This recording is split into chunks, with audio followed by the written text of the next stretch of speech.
Hello everybody, this is Rick and I'm down at the barn, and today we're going to be canning corn.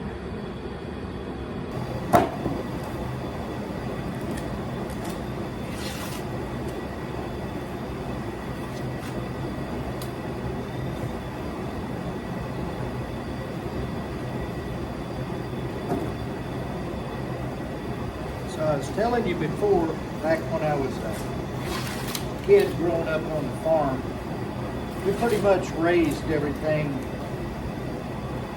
we ate as far as vegetables go. Mom had a pretty big garden.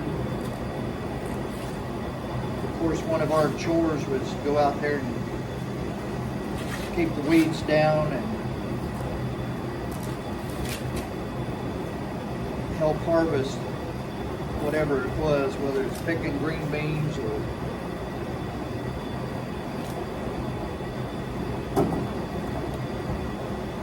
going out and getting corn. Pickles seemed like the hardest for me. It seemed like my granddad, he had about an acre of pickles, and he'd take them to the co-op. And when they were ready to pick, you were down there on your hands and knees, and you were going down them long rows, filling them gunny sacks full of pickles.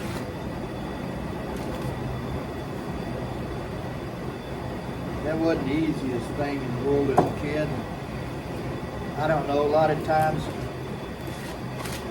you know, you stop and think about it. Farming's hard work. Growing your own crops, tending to your garden and not letting it get out of control, and that's easy to do. Especially the way the weather's been around here lately. I spent a good 3 hours in the garden the other day pulling weeds. Now, my garden isn't that huge, but at the same time, there was a fair amount of weeds in there. My wife asked why I didn't get down there and hoe them, and I said, well, I could hoe the weeds out of there, but I'd just be cutting them off and they'd grow right back up. So I don't know. I just felt like the ground was right condition. I don't know what. I know some of it was crabgrass, but a lot of it just is weed. And when I pulled it, it came up roots and all. But you know, I look back on time and you know, I think a lot of what I do now is based on them fundamentals of hard work, doing things to standard, doing things of that here ain't much to that. I'll toss that one away. Doing things, you know, the right way.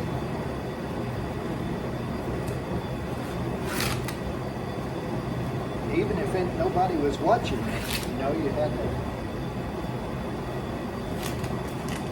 to do the things the way they were meant to be.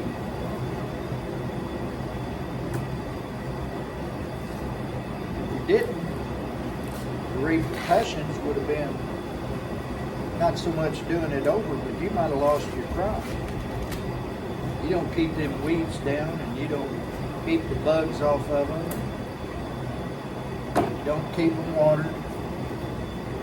You know, whenever the rain's not there, somebody's got to do it for you. It's just not going to happen on its own.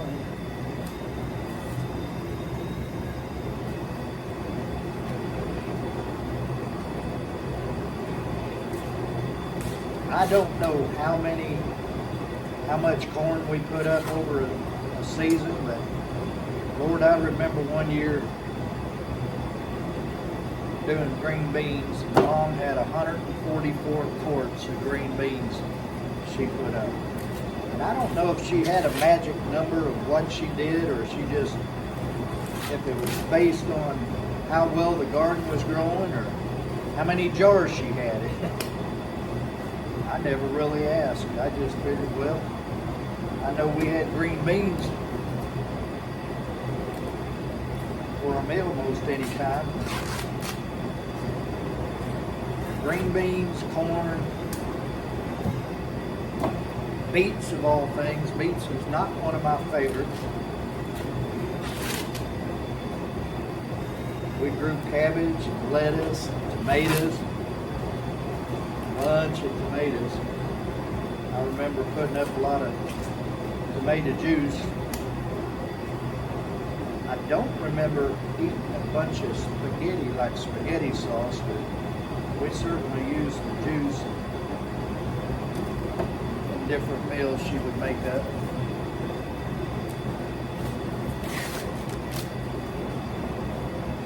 You know, you stop and people will ask you sometimes, why go through all this work here? Why go through the work of, now I'm going to tell you, before I tell this story, this is not out of my garden, this corn here. But it is locally grown. It's not out of a supermarket or anything. But it's locally grown.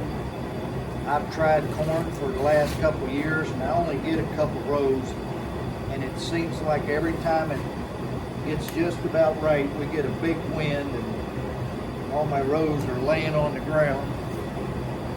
And I just found it a lot easier to go up here and support one of the local farmers and just get it farm fresh from them. Guy I buy from sells on the side of the road. You can find him there most any weekend whenever the harvest is coming in.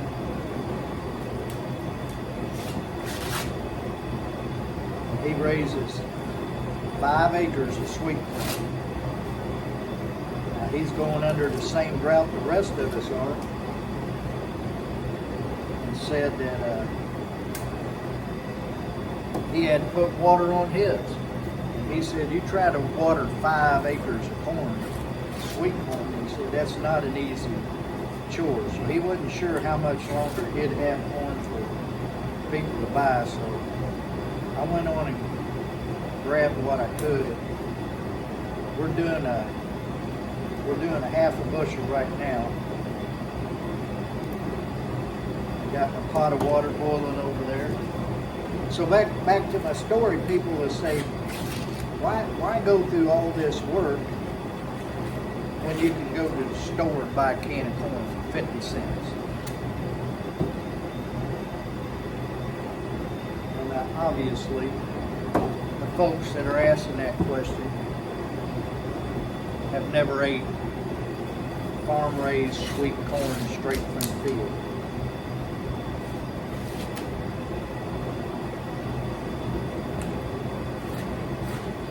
And they certainly don't get the enjoyment that I'm having right now, shucking corn and remembering days back when I was a kid doing it for my mom.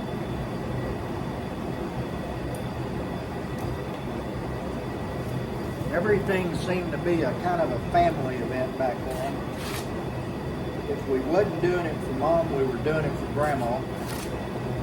Go up to my grandmother's and we'd be up there with your cousins and stuff, and everybody would have something in front of them. You always had something to do up there. Now there was plenty of playtime, but there was also work that needed to be done, and Grandma sure seemed to make sure we all had our fair share of chores to do.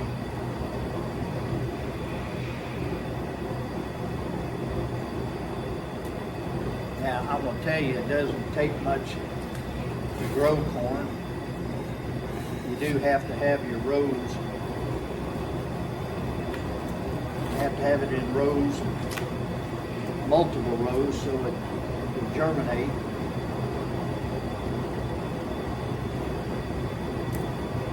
One plant helps the other out. Well, there's a half a bushel shuck. I think my pot of water is ready. So what I want to do next is I'm going to drop these ears of corn in that pot of water. We're going to blanch them for about 3 minutes. I'm going to take them out of that water, and then I'm going to dump them into an ice water bath. It's going to stop that cooking right away. I don't want to cook my corn. I just want to Hit it in there for about 3 minutes. It's called blanching. And then once I get that done, throw it in that ice water that stopped that, you know, just shut down that cooking of that corn. And then once we get done there, we'll go into cutting the corn off the cob. Okay, I got everything set up here. I got me some tongs to pull the corn out. Got my pot of water boiling. Got my corn. And I got my ice water bath here. So we're going to start putting the corn in.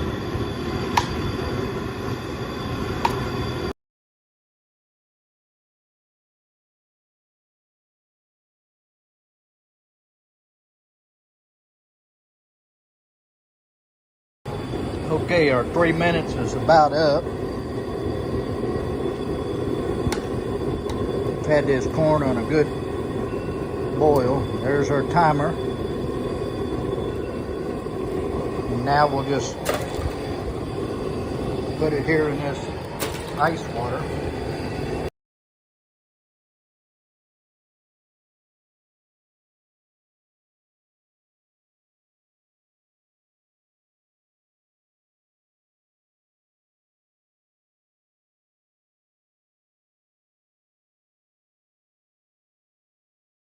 Ready to put our next set in here.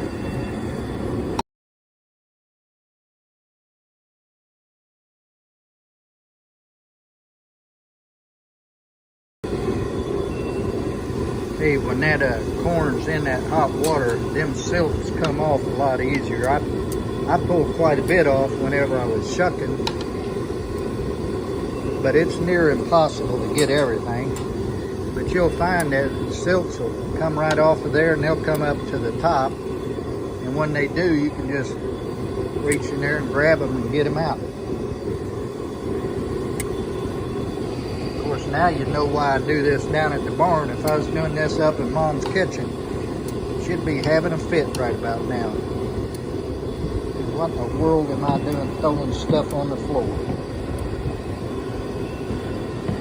Okay, we'll let this batch heat up. In the meantime, we'll tend to our others over here. Here we are now at our next step, and that's getting the corn off the cob.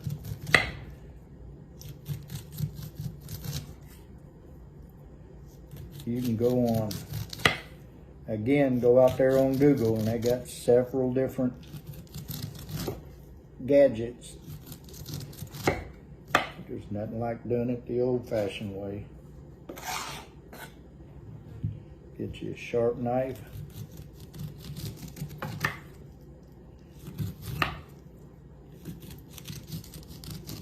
Just cut the corn off the cob.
So we're up at the house now.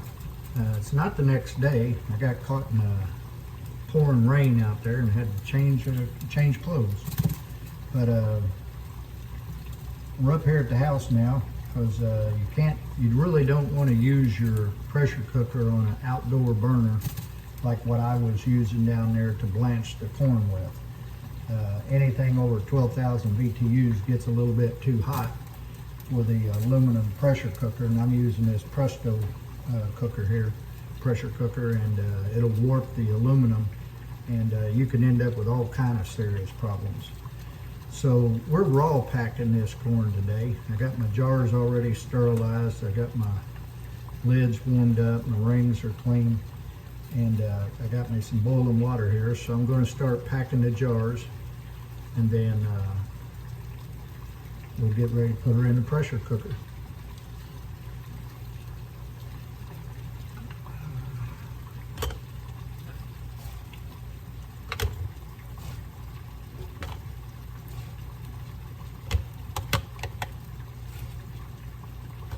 You don't want to cram it in there tight. You just want your corn to be loose.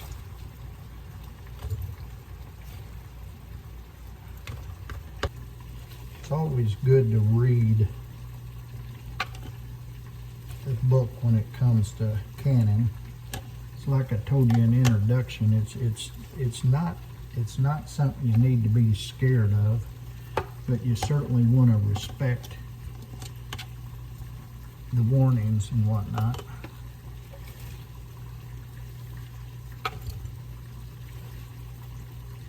For example, I've got a glass top stove here, and it's perfectly okay to can on it. But if you want to maintain the look of your stove, what you don't want to do is drag your pot across it. You want to lift it up once it's done. Lift it off the burner. Don't just drag it off. Don't leave it set on the burner because it's still going to be hot, still cooking.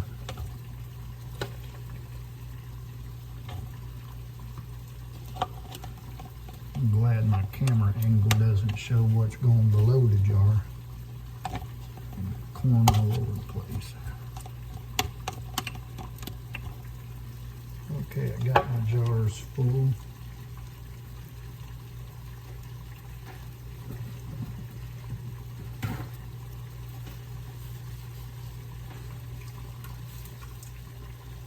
Now, what I'm going to do, I'm going to put a half a teaspoon of pickling salt in each jar.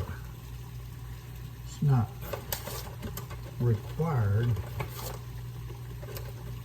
but it will add to the taste.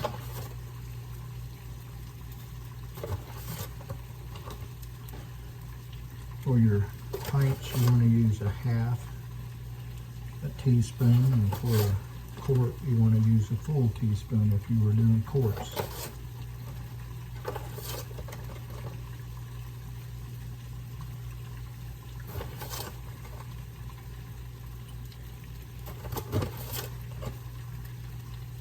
Okay, good. Now,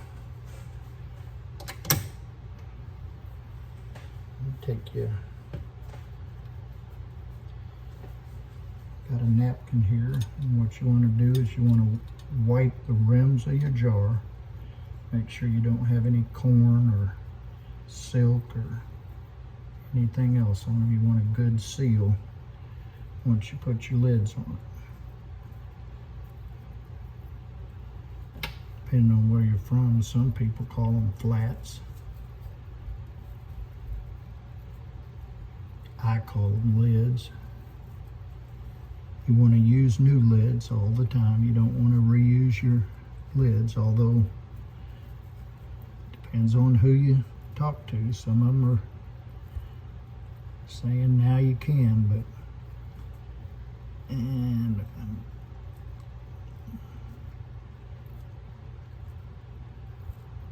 now they do make reusable lids, but I'm doing the old-fashioned way here. I'm sticking with using new lids every time. Now I want to tell you, after the pandemic of 2020, there was a craze for canning. You couldn't find lids nowhere. And then the people that were finding them, just like everything else, taking advantage of a bad situation, were selling them on eBay and Craigslist for twice, 2 and 3 times what they cost. Now for some folks, whether they were canning because of the pandemic or always canning, they ended up buying those lids. Now, what you want to do is you want to put your ring on till you feel some resistance, just finger tight. You don't want to over tighten them. Just finger tight. Rings you can reuse, jars you can reuse. You want to always check your jars, check around the rims, make sure there's no chips or cracks. If there is, you're not going to get the proper seal and it's not going to can properly. It's not going to, don't have that seal. You're not going to be able to long storage them, keep them in storage for a long period of time. I think any of them that don't get a good seal, got 1 or 2, it's probably better just to go in and put it in the refrigerator and then eat it within the next 2 or 3 days, as opposed to trying to recan it. Okay, we've got all our lids on finger tight. Now what we're going to do is we're going to set them inside our canner. It's okay if your jars touch each other. You do want to make sure you have your rack at the bottom down there though. You don't want to set them flat on the canner itself. Pressure canner comes with a rack that you set them on in the bottom. It's not a rack like you'd see in a water bath canner, but it's designed to keep them off the bottom of the pot so that it's not on the max direct heat. Okay, we got our jars in the canner. I think you can see that rack down there at the bottom that I was talking about. And then we've got 3 quarts of water. You need at least 3 quarts of water to be able to build your pressure up. So what we're going to do now is going to put the lid on, and then we're going to set and watch for it to build its pressure. Once it builds its pressure, then that's when you want to put your weight on.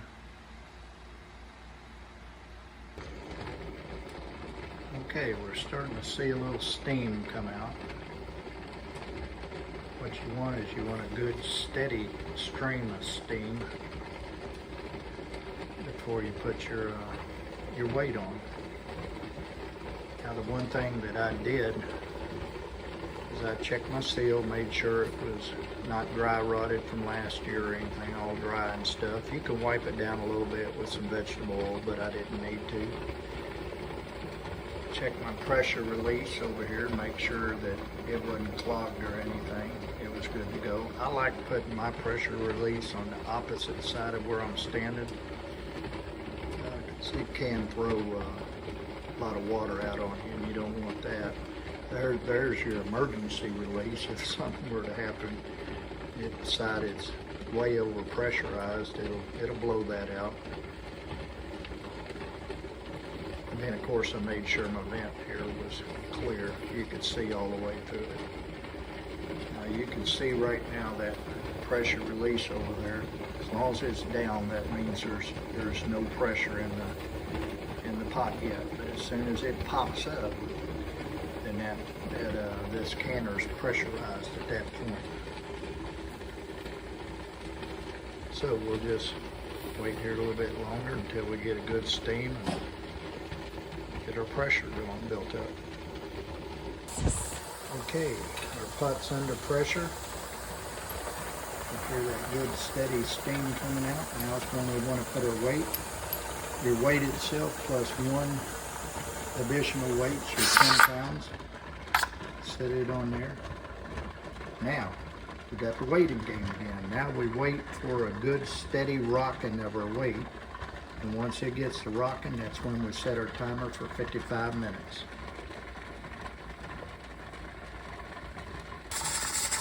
Okay, we got our gentle rocking here. Now you can adjust that rocking by lowering your heat just a little bit. You don't want it to rock like it's just gonna explode off the pot. So you want to keep it about like it is, a nice gentle rock. And then we'll set our timer for 55 minutes.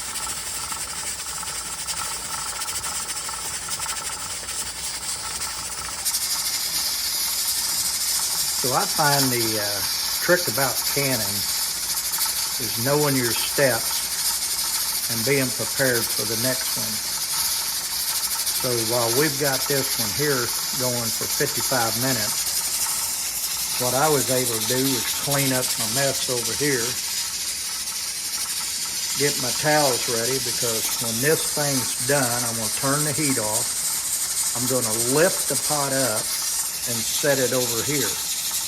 And then it's going to be off the heat, and I'm going to sit there and wait for the pressure to release. And then once it's released, I take the weight off and wait another 10 minutes before I open the lid. Then once I open the pot, I've got my jar lifters here.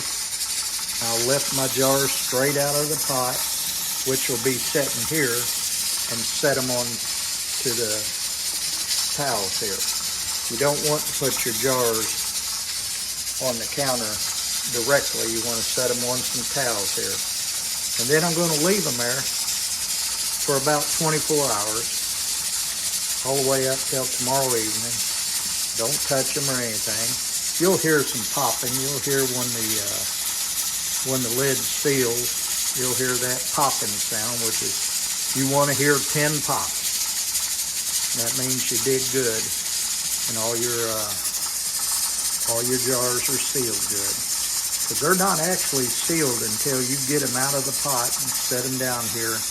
And then as they cool down, that's when you'll get that pop, and that's when it's sealed. And we'll try to capture some of those.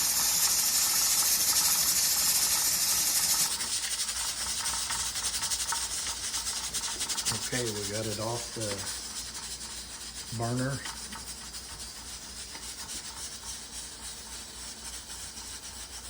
Now we just have to wait for this pressure release to drop.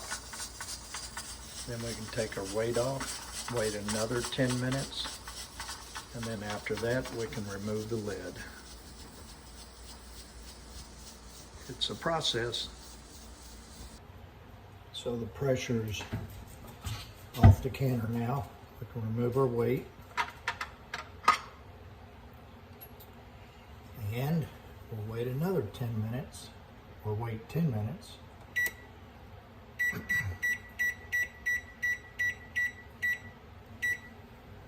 Before we remove our lid.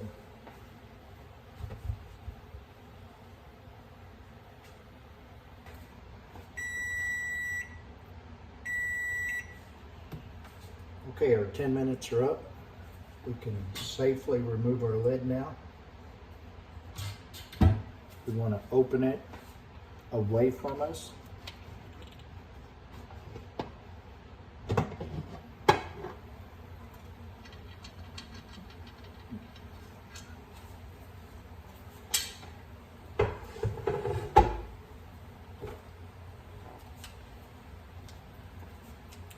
Lift our jars straight out.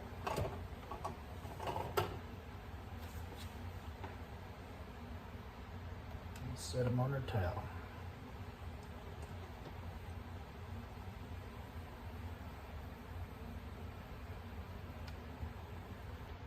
And there's our 10 pints of corn. we'll get ready for the next batch. We're gonna try to see if we can't hear one of these things seal. There you go. That's what you're looking for or listening for, is that pop. That's indication that you got a seal on your jar.